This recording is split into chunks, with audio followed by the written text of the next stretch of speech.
how to enable or disable Game Center Share Friends list on the iPhone 16 series. First, let's return back to the home screen by swiping up at the bottom of the screen. Now from the home screen, tap on Settings. Then in the Settings page, we scroll down and then tap on Game Center. Now we wait for the Game Center settings page to load.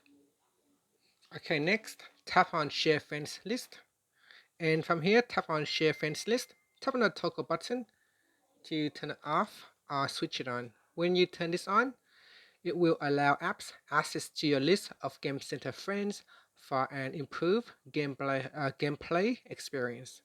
And that's it. After that, you can swipe up to return back to the home screen.